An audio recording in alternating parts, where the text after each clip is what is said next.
이런 이야기가 있습니다. 중동의 한 행상이 사막에 들어섰다가 길을 잃었다고 합니다. 그래서 크게 어려움을 당하고 있는 모습을 보면서 세계의 성인이라고 말하는 사람들이 이런 말을 합니다. 먼저는 공자가 이렇게 이야기하죠. 인생은 언제나 바른 길을 가야 하는 법이지요. 잘못된 길을 들어섰다라는 겁니다. 바른 길을 가야 했었는데. 또 석가모니는 이렇게 이야기를 했다고 합니다. 인생은 고행이라오. 인생은 원래 그런 거야. 그런 고난이 있고 아픔이 있고 어려움이 있는 거야 라고 이야기를 한다고 합니다. 마호멧이 나타났습니다. 그는 이렇게 이야기합니다. 그게 하나님의 뜻이니 하나님 앞에 굴복하시오. 그게 당신에게 주어진 운명이니 그 운명을 받아들여야 한다라고 말합니다. 이에 대해서 예수님께서 이렇게 말씀하십니다. 이 행상에 손을 붙잡고 내가 이 길을 너와 함께 동행할게 라고 말씀하셨다는 거죠. 그래서 그 길을 예수님과 함께 그 손을 붙들고 사막을 지나갔다라는 이야기입니다.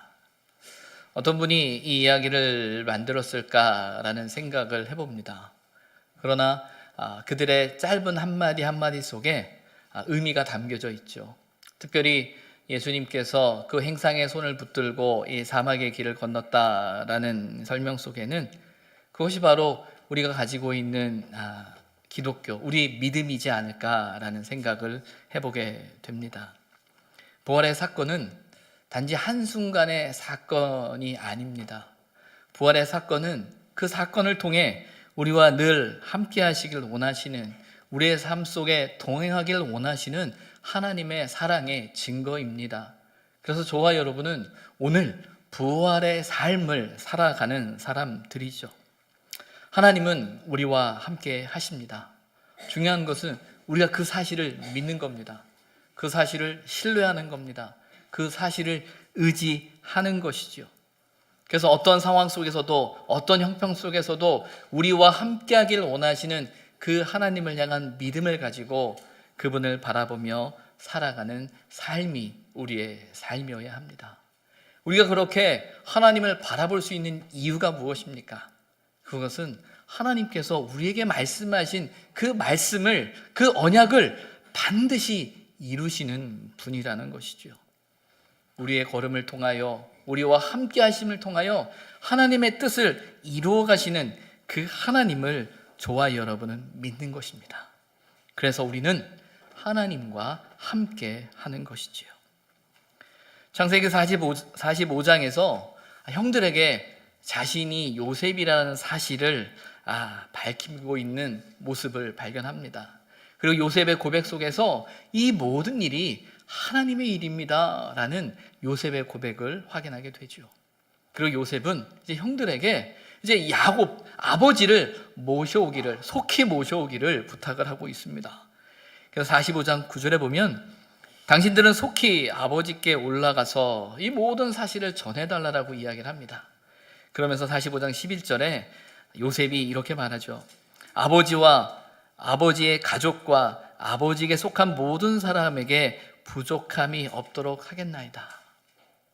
가서 아버지에게 이렇게 전해주세요. 아버지와 아버지의 가족과 아버지에게 속한 모든 것에 부족함이 없도록 할 테니 속히 올라오십시오. 속히 애굽으로 오십시오 라는 말을 전합니다. 그리고 요셉의 형제를 만났다라는 이야기를 들은 애굽왕 바로는 요셉에게 이렇게 말합니다. 너희 아버지와 너희 가족을 이끌고 내게로 오라.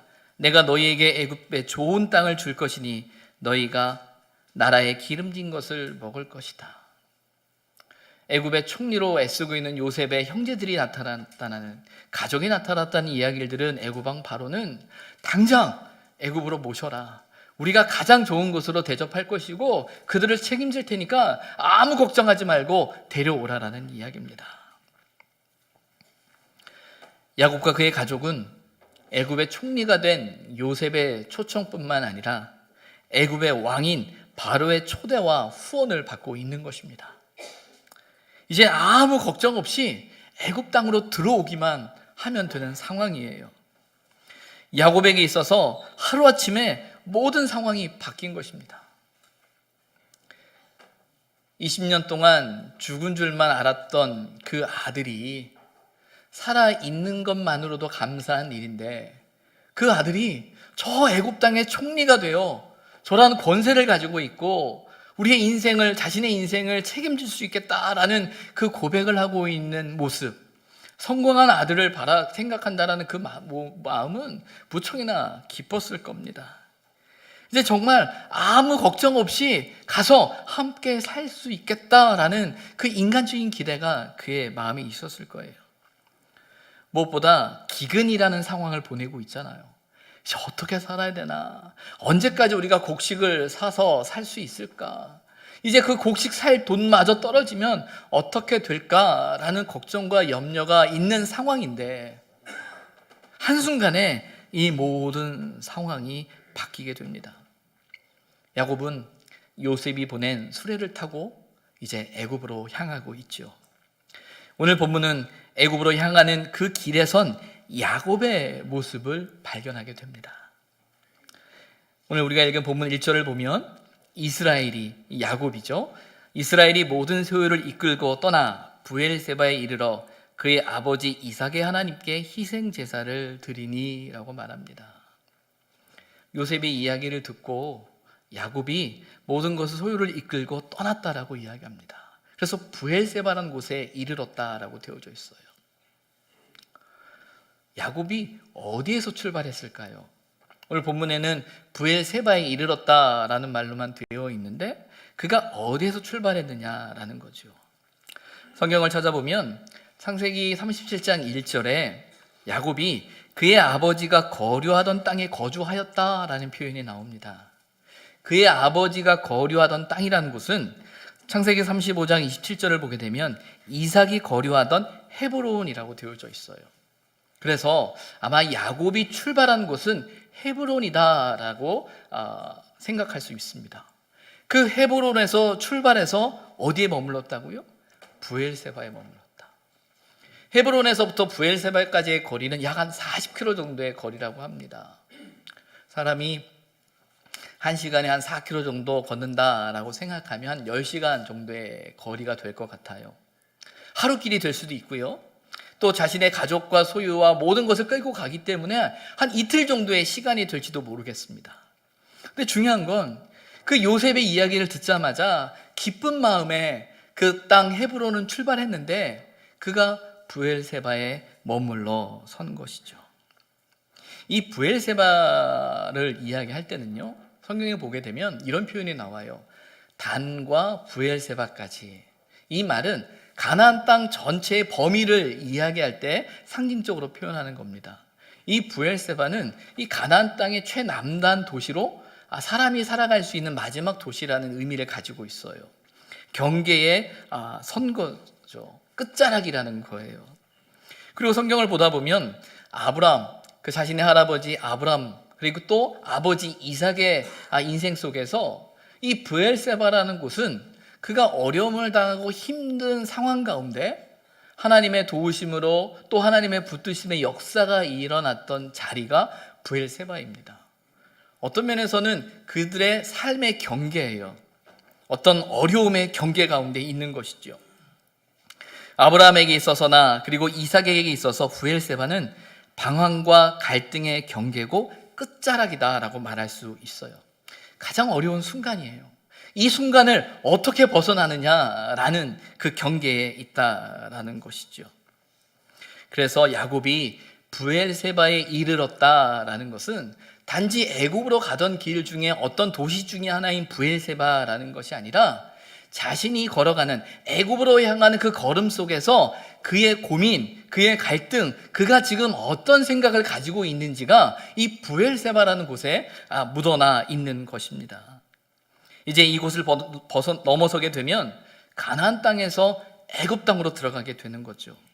이곳을 넘어서는 순간 새로운 국면을 접하게 되는 겁니다. 마지막 지점에 선 거예요. 바로 그곳에서 야곱이 희생 제사를 드리고 있습니다. 하나님 앞에 제사를 드리면서 어떤 마음이 그의 마음을 사로잡았을까요? 어떤 생각이 그의 마음을 사로잡았을까 생각해 보게 됩니다. 우리가 읽은 본문을 보게 되면 그 희생 제사 가운데 하나님께서 야곱에게 말씀하신 장면이 나옵니다. 그 말씀 속에, 응답 속에 어떤 표현이 나오냐면 애굽에 내려가기를 두려워하지 말라라는 3절의 표현이 나와요. 하나님의 이 말씀 속에서 야곱의 마음의 상태를 알겠죠. 두려움이 있는 거예요. 걱정이 있는 거예요. 염려가 있는 겁니다. 어떤 염려일까요? 어떤 두려움일까요? 앞서 우리가 함께 나누었던 이야기 속에 지금 야곱이 애굽 땅으로 내려가는 건 애굽의 총리인 아들 요셉의 초청뿐만 아니라 애굽 왕 바로의 초대 가운데 그가 가는 걸음이잖아요. 가기만 하면 모든 문제가 해결될 것만 같은 상황이란 말이에요. 그런데 그 길 속에서 그가 고민하고 있는 겁니다. 인간적인 마음으로는 정말 한달음에 달려가 그 아들을 보고 싶은 마음이 그의 마음을 사로잡았을지도 모릅니다. 그러나 또 그 마음 속에 걱정과 염려가 있습니다. 그것은 하나님께서 이 땅 가운데 주신 하나님의 언약, 하나님의 뜻을 아는 거예요. 그것은 그의 아버지 이삭에게 말씀하셨던 창세기 26장 2절과 3절에 보게 되면 이런 말씀이 나옵니다. 흉년 가운데 이삭이 이제 애굽 땅으로 가서 그 흉년을 모면하고자 할 때 하나님께서 뭐라고 이야기하시냐면 이 땅에 거류하면 내가 너와 함께 있어 내게 복을 주고 내가 이 모든 땅을 너와 내 자손에게 주리라. 내가 내 아버지 아브라함에게 맹세한 것을 이룰 것이다 라고 말씀하시는 장면이 창세기 26장 3절에 나오거든요. 애굽으로 향하던 이삭의 걸음을 하나님이 붙드셨어요. 이 땅에 머물러야 된다, 이곳에 있어야 된다라고 말씀하셨던 것을 야곱은 압니다. 또 우리가 계속 창세기의 말씀을 읽어왔을 때 창세기 12장에 보게 되면 하나님의 언약의 말씀을 따라서 떠났던 아브라함이 가나안 땅에 머물렀을 때 그가 닥친 그 흉년 앞에서 그들은, 아브라함은 자신의 아내와 함께 애굽 땅으로 간 장면이 나옵니다. 그곳에서 자신의 아내를 누이라고 속이는 아브라함의 모습을 기억해요. 그래서 구약에서 이렇게 성경을 보다 보면 특별히 창세기 속에서 애굽 땅은요, 하나님이 원하시는 걸음이 아니에요. 하나님이 인도하시는 걸음이 아니란 말이죠. 야곱은 누구보다 이 사실을 잘 알았던 것 같아요. 요셉, 그리고 애굽 왕 바로의 초대 가운데 가는 걸음이면서도 한편으로는 그의 삶이 단지 자신에게 주어진 상황과 형편, 어려움을 모면하기 위한 도피처로서만 가는 걸음이 아니라 자신이 가야 할, 자신이 서야 할, 자신을 통해서 이루어질 하나님의 뜻이 어디에 있는가에 대한 고민이 그의 마음속에서 떠날 수 없었던 것입니다. 뿐만 아니라 이러한 인간적인 고민도 있었을 것 같아요. 아마 애굽으로 내려가던 그 야곱의 나이가 대략 130세 정도라고 합니다. 뒤에 성경을 읽다 보면 그 애굽 왕 바로 앞에서는 야곱의 모습이 나오는데 130세에 가나안 땅에서 평생을 살아가다가 아들이 있다라는 말 한마디 듣고 애굽 땅으로 내려가야 되는 거잖아요. 모든 것을 정리하고 내려가야 한다는 거예요. 객관적으로 따져보면 가나안 땅보다 애굽 땅이 더 좋을 수 있습니다. 풍족할 수 있어요. 근데 사람은 절대적으로 좋기 때문에 좋은 것보다 익숙한 것이 좋다라고 생각할 때가 더 많아요.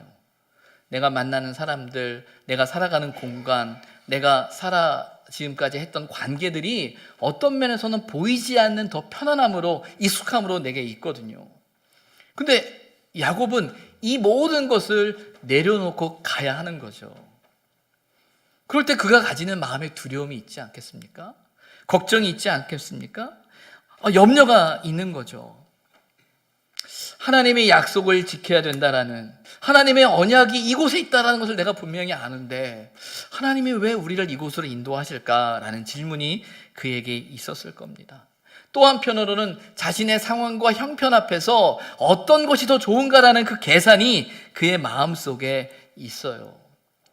아브라함과 이삭의 걸음을 막으셨던 하나님이 왜 우리를 그 애굽 땅으로 인도할까? 혹 이 걸음이 인간적인 걸음은 아닐까라는 염려가 드는 거죠. 우리가 어떤 새로운 결정과 새로운 선택을 하려다 보면 이런 염려들이 다 있어요. 이 일을 선택했을 때 좋을까? 더 잘 될까? 편안할까? 문제가 없을까? 그런 두려움과 염려가 있죠. 이것은 더 잘 되기 위한, 더 좋은 것이기를 바라는 인간적인 우리의 마음이 있다라는 겁니다.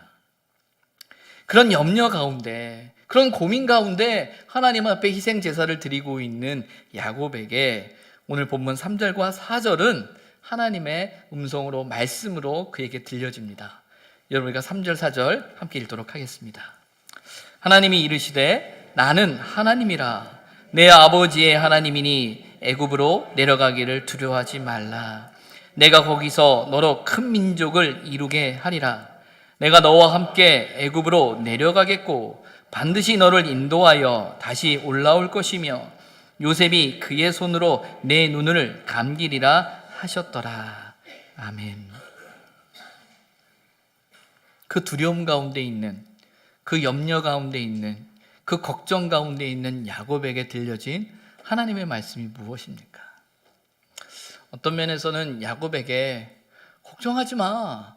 애굽 왕이 너를 책임진다고 하잖아. 내 아들이 애굽의 총리잖아. 뭐 걱정을 해. 가면 다 잘 될 거야.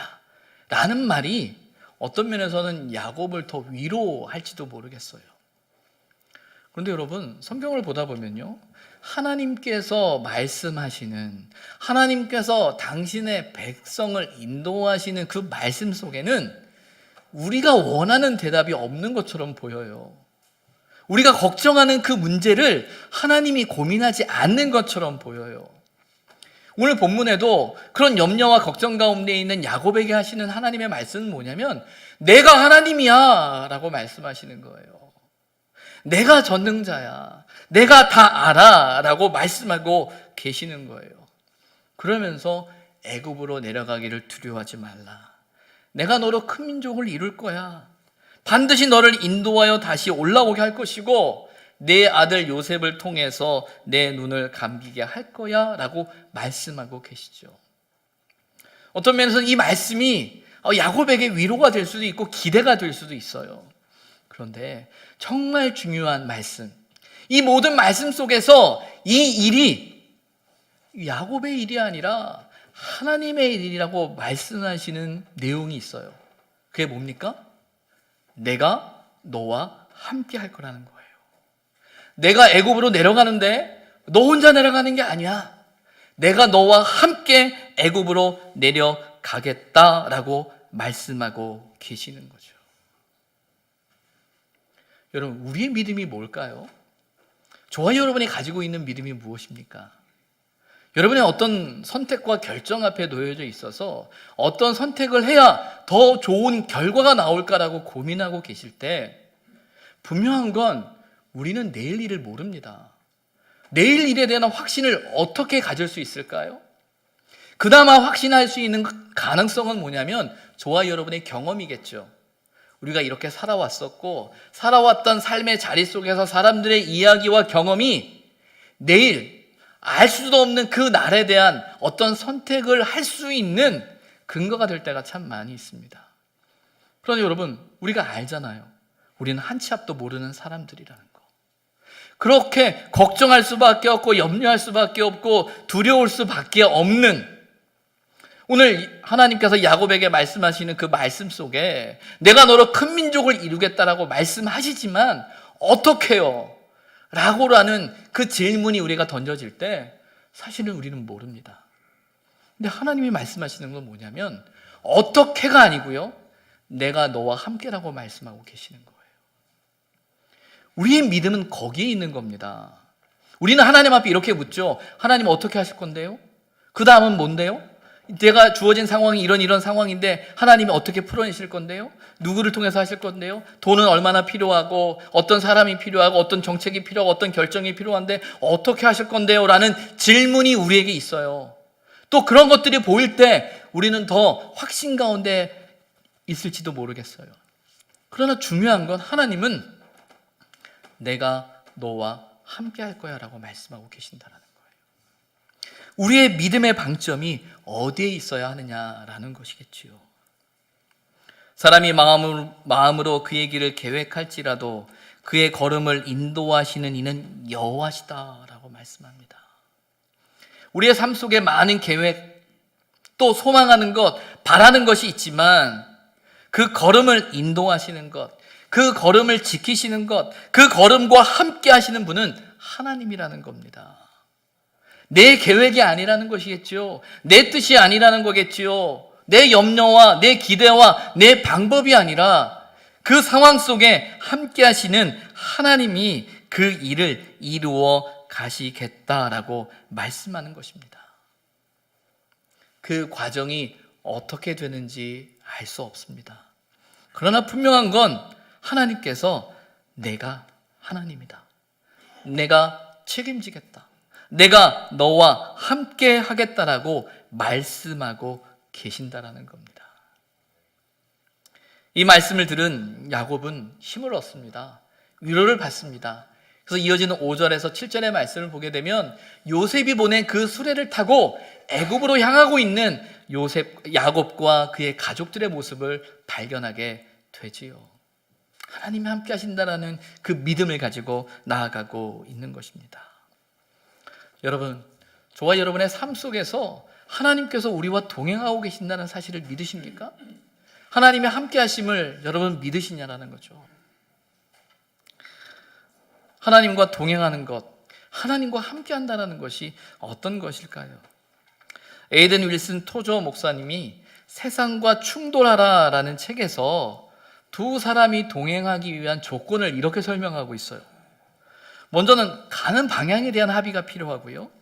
둘째는 목적지에 대한 합의가 필요하고, 때로는 그 목적지로 가는 길에 대한 선택에 대한 합의가 필요하고, 네 번째는 같은 속도로 가는 것이냐에 대한 동의가 필요하고요.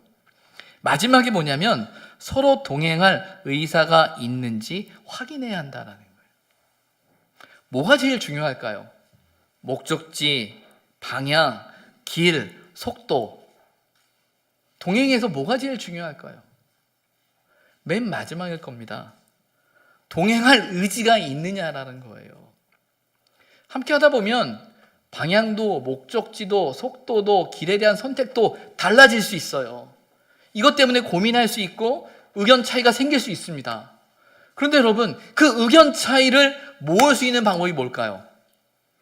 무엇이 더 좋은 선택일 수 있을까요? 그건 모르는 거죠. 그러나 분명한 건 뭐냐면 서로가 함께 하겠다라는 의지가 있으면 목적지, 방향, 속도, 선택이 달라져도 같을 수 있습니다. 그러나 여러분, 같은 목적, 같은 방향, 같은 속도, 같은 길을 간다고 해도 그 길 속에, 그 걸음 속에 함께 하고자 하는 의지가 약해지면 그 길은 동행할 수 없는 길이 되는 겁니다. 하나님이 우리와 함께 하신다는 건 그것은 무엇이냐면 어떤 상황 속에서도 하나님이 우리의 걸음 속에 함께 하시겠다라는 거예요. 이 걸음을 지키시겠다라는 거예요. 이 걸음을 붙드시겠다라는 거죠.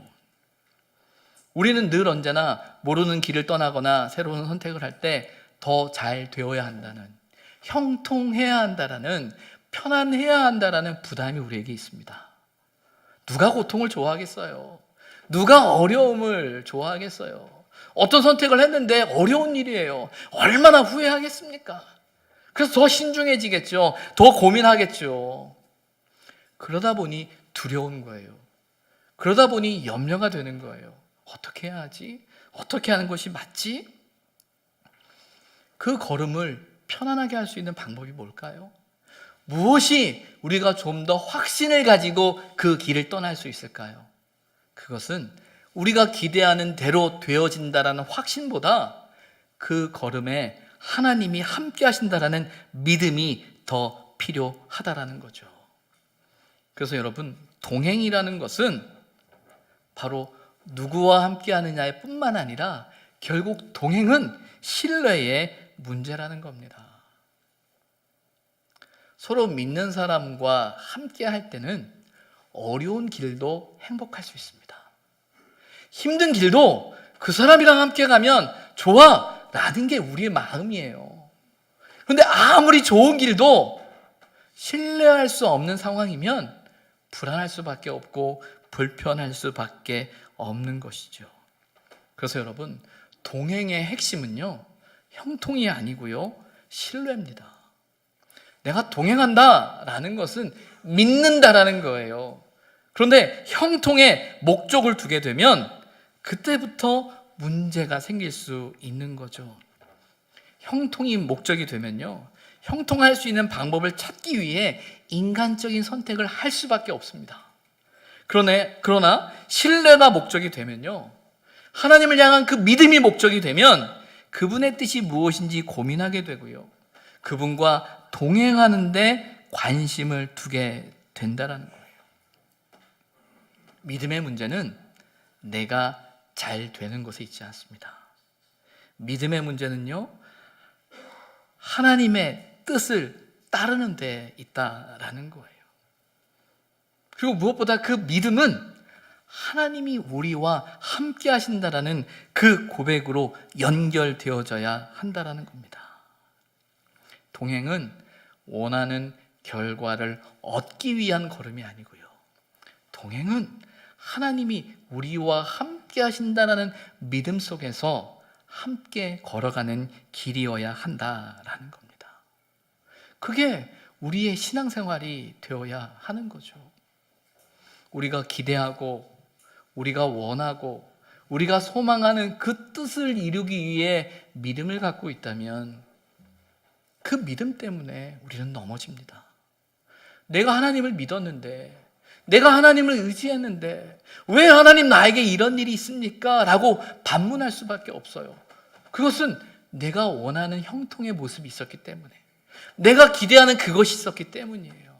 그러나 내가 경험하는 상황과 형편이 어렵다 할지라도 이 과정을 통하여 하나님의 역사가 일어나고 오늘도 우리와 함께 하신다라는 하나님을 향한 믿음이 있다면, 그분이 나와 함께 하신다라는 믿음이 있다면 어려운 상황 속에서도 우리는 견뎌낼 수 있는 거예요.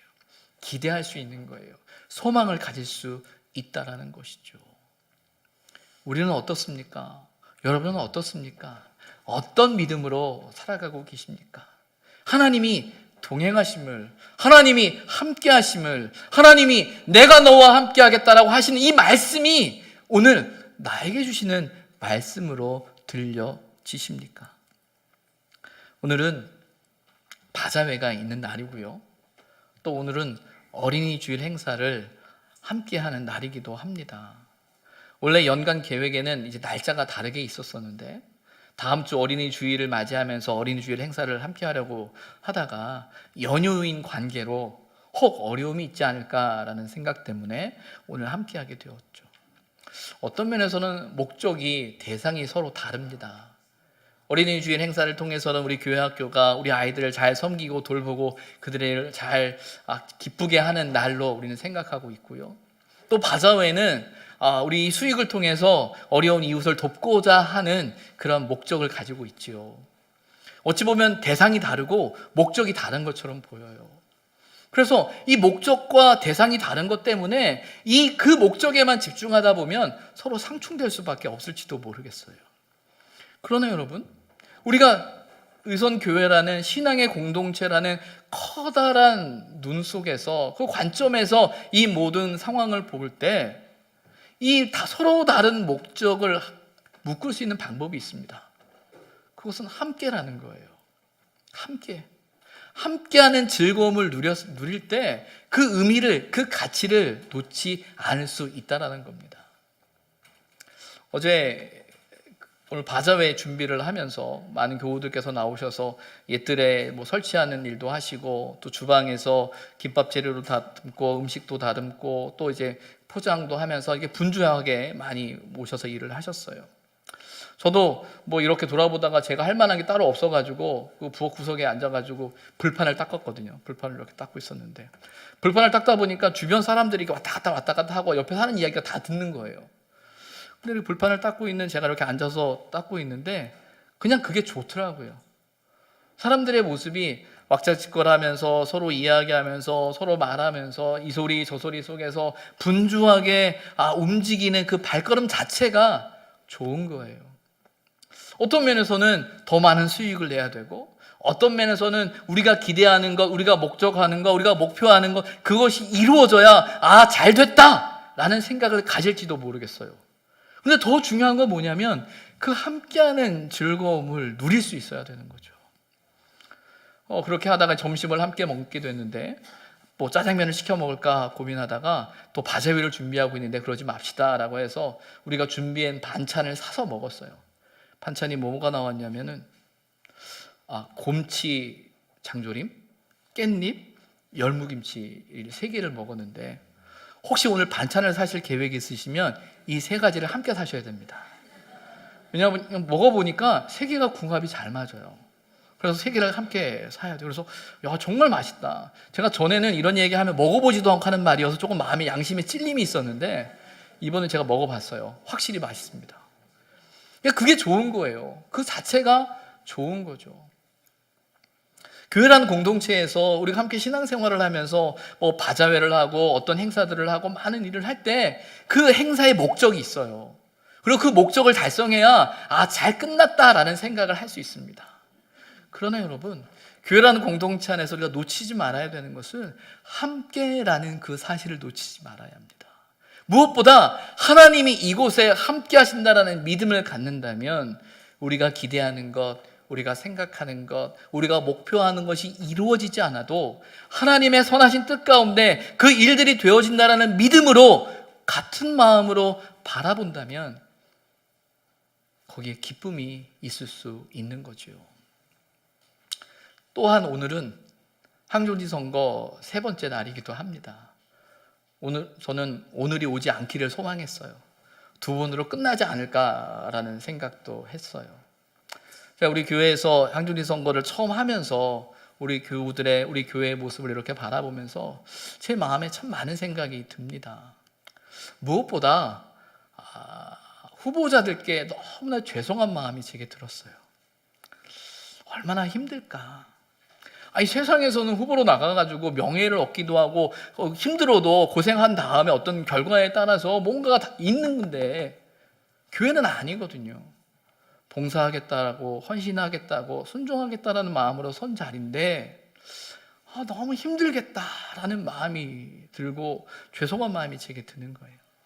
뿐만 아니라 이를 위해서 수고하는 선관위원들, 또 우리 교우들께서 매번 그 마음을 쓰면서 투표하고 있는 상황을 볼 때 또 뜻하지 않게 일어나고 있는 여러 가지 생각들과 말들 속에서 우리가 교회를 위해서 하고자 하는 이 일들인데 왜 이렇게 어려울까? 왜 이렇게 힘들까? 어떤 면에서는 우리의 연약함일 수도 있고 우리의 민낯일 수도 있는 것이 사실이에요. 또한 우리에겐 두려움이 있죠. 누구를 뽑아야 되는가? 누가 더 잘할 수 있는가? 라는 생각을 가질 수 있기 때문에 또 그런 마음이 앞설 수도 있습니다. 어떻게 이런 우리의 마음들이 정말 신앙적인 모습으로 이 상황을 극복해내고 또 신앙적인 결단과 믿음의 자리가 무엇일까 생각해 볼 때 그것은 우리의 선택에 모든 것이 달려있다고 생각하면 안 됩니다. 중요한 건 하나님이 우리와 함께 하신다는 거예요. 우리는 실수할 수 있고요. 우리는 실패할 수 있고요. 우리는 연약하기 때문에 넘어질 수 있는 존재입니다. 하나님이 함께 하신다는 건 무엇이냐면 연약함 속에서 약함 가운데 있는 우리의 이 걸음 속에 하나님이 함께 하셔서 그 걸음을 통해 하나님의 뜻을 이룬다는 거예요. 하나님이 함께 하신다는 거죠. 결과에만 우리의 시선이 머물게 되면 내가 원하는 것에 거기에 목적을 두게 되면 반드시 그것 때문에 실망합니다. 그러나 여러분, 하나님이 이 모든 일 가운데 함께 하시고 하나님께서 나와 우리 공동체를 세워가신다라고 믿을 때, 또 하나님의 선한 뜻을 이루어 가신다라고 믿을 때 때로는 힘들고 어려운 상황이지만 그 상황 속에서 우리는 다시금 소망을 갖게 되는 것입니다. 하나님이 하심을 믿으시기 바랍니다. 하나님이 일하심을 믿으시기 바랍니다. 그래서 우리는 우리의 지혜로 선택하는 것이 아니라 하나님의 말씀을 향한 믿음을 가지고 순종할 때 우리 안에 평안이 있을 수 있는 것이지요. 하나님께서 야곱에게 말씀합니다. 두려워하고 있는, 염려하고 있는 야곱에게 말씀하세요. 내가 너와 함께 할 것이다. 오늘 그 말씀이 저와 여러분을 향한, 우리 공동체를 향한 하나님의 음성으로 들려지시기를 소망합니다. 기도하겠습니다.